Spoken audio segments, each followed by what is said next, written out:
What's up guys? So I'm redoing my alloy wheel and I've sanded it down again so that all of this is flush how it should have been the first time that I painted it. So hopefully it's going to come out looking a lot better than it did the first time. So I've got my paint ready and I'm going to respray this and see what it looks like.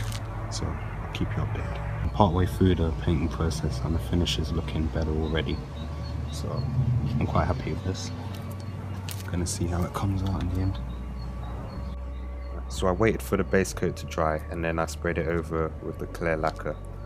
So once that's dry, then I'll peel off all the tape and stuff and put it back on the car.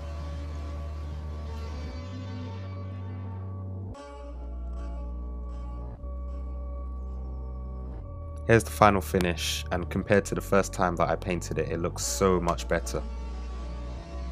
If you like this video, please give a thumbs up and subscribe, and you'll get notified of all the future videos that I'm going to make.